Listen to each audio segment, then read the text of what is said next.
All right, welcome in to another episode of Carps Corner. It's game week, midweek. We're getting ready to go. We'll fire out one last episode prior. We'll preview a lot of games coming in on Friday. Make sure everybody's ready to go. Get you juiced up. The final tips for Ohio State Notre Dame. We'll talk about some other games in the Big Ten. But midweek right now, a lot of things going on. NFL's having cut down days, so we've got some news with that for the Buckeyes about how well they've done. How their players are faring in the NFL, because everybody always loves to follow their favorite Buckeyes at the next level. So that's going to be some good stuff. As well, a little bit of Notre Dame matchups. Not going to go too heavy into specifics, but want to talk about some of the things that Ryan Day is saying, who's the head coach of the offense, head coach of the team, and then what Jim Knowles, who he refers to as the head coach of the defense, is saying. And so Ryan Day had his press availability talking earlier this week. Talking about this, Notre Dame playing multiple fronts and how good they are up front. And that's a big piece of this. Notre Dame is very talented on both sides of the line of scrimmage. They're really good on the defensive side. And so this is going to be a big-time game for Ohio State to come out and show exactly how good they are, what they're able to do, moving the football up front. And I've been hammering on this all offseason, all during training camp. You know, I think by moving Paris Johnson outside, of him and DeJuan Jones, Whippler in the middle, you slide in Jackson, some other guards, you have a better setup than what they had last year with Paris Johnson and Thayer Mumford in there at guard, because they're more tackle bodies. And so this is going to open up some things, specifically in the run game, getting those double teams moving, getting them going a lot. So I like what they're doing there. And the addition, I've been hammering on Cade Stover, his addition to this offensive unit. It's a tight end. He's going to provide more than I think what people believe in the passing game. He's a better athlete. He's worked his route running, but the edge that he's going to bring, that defensive mentality, getting after it and being able to go up and make sure you can set the tone by running the football. Because as much as Ohio State likes to be able to toss it around, Ryan Day understands this. Justin Fry, their offensive line coach, understands it. You have to be able to run the ball when you need to do it. And that's the way that you're able to salt away games. That's the way you're able to impose your will. And so going against that big-time front, there's two guys we're going to talk about for Notre Dame's front that are going to be really important. Isaiah Foskey, their defensive end, led the team near the tops of the nation, 11 sacks last year. They're going to move him around a little bit. Plays a lot of boundary defensive end, but they will put him out to the field. That is the wide side of the field to be able to make some plays. I believe he had 6 forced fumbles last year.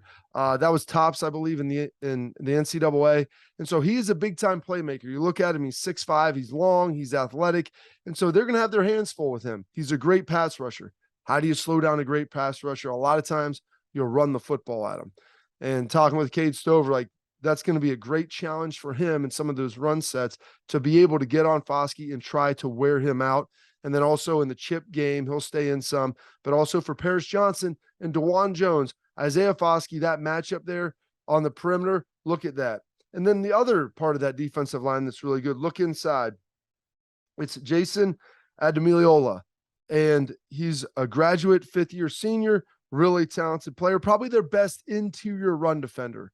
And so those are two guys, as you're sitting here watching this game, the game within the game, Ademiliola and then Foskey, with what they're able to do and how talented they are. Foskey more in the pass rush, setting the edge, and then Ademiliola inside and how good he can ultimately be. And that's going to be on those guards and center in there, how they're going to be able to take care of that. So that's going to be a big challenge for Ohio State as they enter this game and what they're ultimately able to do. You know, another thing Ryan Day was talking about this week, talking about mindset. Mindset's big, especially when we're playing a big-time team. It's at night. There's a lot of pomp. There's a lot of circumstance around the game and everything that's been going on. You're ranked 2nd in the nation. You know, everyone's patting you on the back. You're 17-point favorites. How do you keep everything going? You know, Ryan said that, you know, that they been playing well, had some great days of practice. But the game is in the future. And so all you can really worry about is today. You know, all you can go out there and do is play the very best you can today. And, you know, and he also alluded to the fact that if you think of what happened last year, you know, there's no need to worry potentially about this team getting a big head. When you think about losing to Oregon, losing to Michigan, the way they lost, not being able to win the Big Ten championship. That's a big piece of what drives this team. And so Ryan Day, people are worried, hey, they get the big head. Are they going to be able to play? Are they going to come to play? Don't worry about that. Ryan Day said there's no need to worry about getting a big head when you start talking about a 17.5 point spread. So I'll throw this up. He said, there's a direct quote, after what happened last year, there's no big heads on this team. We have to win that game, and the players know it. There's no big heads at all on this team. 17.5 points, that stuff doesn't matter. I mean, the point spread, that's fun for us to talk about. It's fun if you're the underdog. You're going to sit there and you're going to respond to it, and that's going to be something that's big and important for you. But as far as Ryan Day and the players, these guys haven't achieved anything. You forget, like Jackson Smith and Jigba, he wasn't able to play in the Big Ten championship game a couple of years back, due to COVID. He doesn't have, a pair of gold pants. They didn't play Michigan 2 years ago. They lost last year. So these third-year players, they haven't really achieved anything. So getting a big head, I think, is something you're not going to have to worry about. Ryan Day, talking about the energy of practice, said it's great to see the great energy, the confidence that they have on defense, and that's big. And I'm going to throw this up here. And he's talking about the Buckeye defense has been playing fast and violent and had an excellent preseason. That's big-time praise from your coach. When you start thinking about it, this is an offensive-minded team.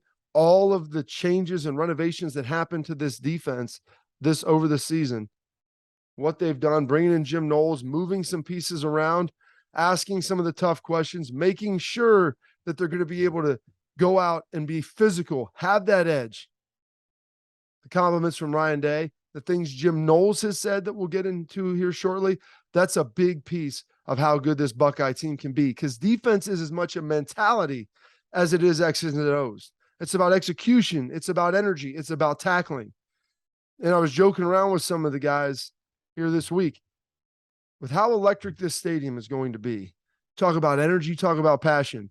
Buddy, there's no greater opportunity in your life to feel like Thor, God of Thunder, as you call for the hammer and raise it up when you make a big play, when there's 100,000 people in the shoe for a night game like this. That energy will permeate your body. It will get you ready to go in the biggest way possible. And that's going to be massive. And so those guys have to channel it. They have to harness it. You don't want to let it overcome you, because the energy can overcome you. It can overwhelm you in a game like this. And you can lose focus. You have to channel that thing down and make sure you have a laser-like focus to be able to go play at a high level. All right, a couple more Buckeye notes before we close this thing up. Jim Knowles was talked about installing scheme and what all that means and how big of a deal that is. And he talked about the fact that it's more than just installing a scheme. It's really about, quote, building a mindset. And that's one of the things I think you're going to see with this defense here on Saturday night is the fact, you're going to see some things that are a little different. Maybe, 3 down linemen, a guy standing up, 5 DBs back there more than normal. But the reality is you're going to see a defense that's playing fast, that's playing aggressive, that's very multiple, that communicates very well.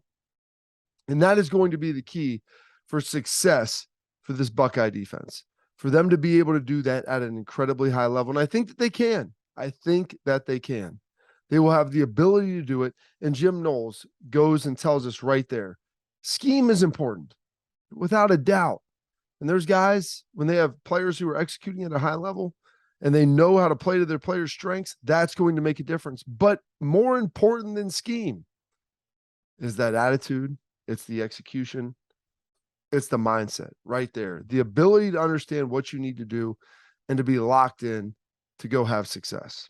That's big.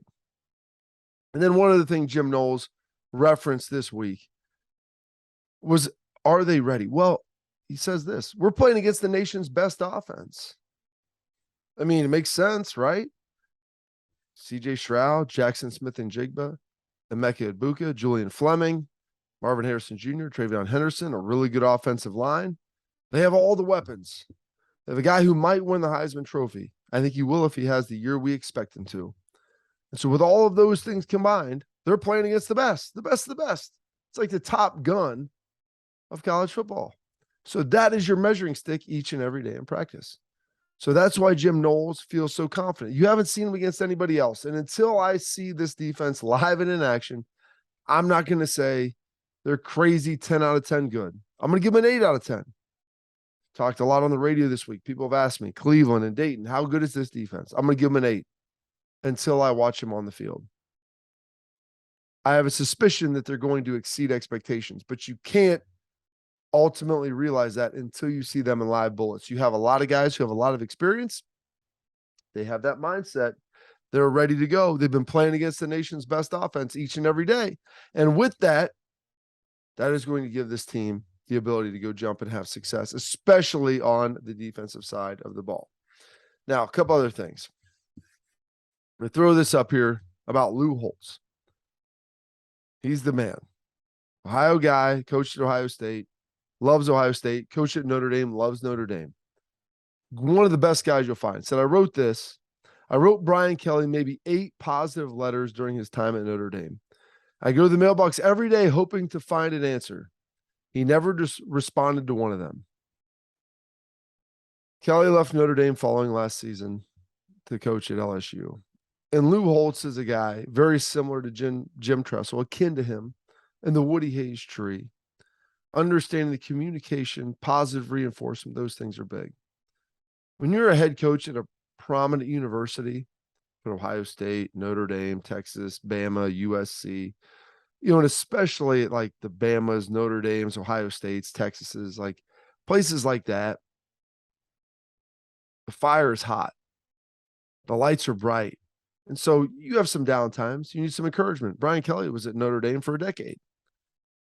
Had some down years, had some really good years. And very few people understand that. And you go look at Ohio State, the living coaches left. John Cooper, Jim Tressel, Luke Fickell briefly, Urban Meyer, now Ryan Day. Those guys understand what it's like to be in the crucible. Off-season, recruiting, coaching, losing big games, walking to the mic. And it's the same thing at Notre Dame. Lou Holtz is an unbelievable human. Heck, I think he should have been the guest picker for College Football Game Day. That would have made perfect sense for ESPN, but they didn't do it. But outside of that, BK's a different dude. He's his own guy. He doesn't have to respond to Lou Holtz, but you think that there would be a connection, an understanding of reaching out, if you will, from someone who shared very similar experiences. It's like being president of the United States. You only really can understand it if you've done it. And when you sit in that room, when you sit in that office, you have to stalk those sidelines. When you have to go to the press conference after a game, wins are easy. Losses are hard. Unexpected losses are even harder. And you understand what it's like to field those questions. That and the pressure that kind of brings in. That's part of that room. So a little bit surprised that Brian Kelly never responded once to Lou Holtz. Lou Holtz is one of my favorites. All-time great dude. Look at what he did. Arkansas, Notre Dame, South Carolina. His time at ESPN, battling Mark May. It was tremendous. And really a great dude. One of the best. So I'm going to take some time one other Buckeye note real quick. Ryan Day did say this. I'll throw this up here. Ryan Day said if C.J. Stroud were to leave the Notre Dame game, for whatever reason, Kyle McCord would enter the game at quarterback. That's good to know. If you look at it, you try to figure out who's going to be battling for that backup position. It's great to see that Kyle McCord, with what he's done, where he's at in his development, he was a 5-star guy coming in, is right there. And so that's good. That's an important note. Hopefully, he said for whatever reason. Hopefully the reason is against Notre Dame, it's a big lead. That would be tremendous. On to some NFL news and notes. Buckeyes, 51 players currently making an NFL roster, 2 shy, putting them to be able to have a full NFL team. And then you also, as I throw this up, you'll look around at schools with multiple players in the 2022 NFL Top 100. Ohio State, LSU at the top with 6 apiece. You have 5 players with Bama and Oklahoma, 4 players at Florida State and Mississippi State, and then 3 players at Cal, Georgia, Iowa, Texas A&M, Wisconsin. It's interesting when you look at players with schools with 3 or more. You've got Ohio State in the Big Ten at 1. Then you also have Wisconsin and Iowa, with each having 3. Look at the SEC, LSU, Bama, Mississippi State, Georgia, A&M. They've got 5. Cal from the Pac-12. I mean, so you've got some different stuff there. OU sitting there as well. So you've got some different things. Heck, Cincinnati has 2 in the top 100. Probably the Kelsey brothers. That's what I'm guessing. And then lastly, we'll throw this up. The Las Vegas Raiders cut Alex Leatherwood, their first-round draft pick from a year ago, playing tackle. The reason was they really like Thayer Mumford. Sooner than later is their starter at right tackle. Week 1 might be ambitious. He's coming off a back injury. But here's the deal. Thayer Mumford was a really good college player, had a ton of injuries, back problems. Nobody wants to draft someone with a back problem. It's like buying a car with flood damage. But Thayer Mumford has worked his butt off. He's a talented player. He's a skilled player. He does everything that he needs to do. And he beat out a guy who was drafted in the first round a year ago. That is very rare. I understand it's a different regime and they didn't draft him, but still, when you have that type of money and that type of draft capital invested in someone, it is a rarity to see that ultimately happen. It's not something you see on a daily basis. So very surprising. Huge thumbs up to Thayer Mumford. We'll see what Nicholas Petit-Frere can do. And, some of the other guys that were drafted, how Olave, how Wilson, all these guys fare this year. It's going to be really exciting. But that was big news for Thayer Mumford, and I'm incredibly happy for him. So that wraps up this edition of Carps Corner. Thank you so much for tuning in. Like, subscribe, comment. I love all of the interactions. It's been absolutely tremendous. And I look forward to talking to you all one more time before the game and before the first official weekend in college football. Thanks.